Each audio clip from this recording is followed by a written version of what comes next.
bo'lgan yovlar ustida g'alaba qilgan, jangi jadalda quchgan zafarlar, ko'ksida to'la orden medallar.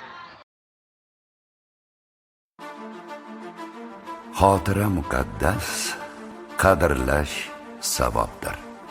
Osoyishta va tinch hayot uchun kurashganlar yurtning faxri hisoblanadi.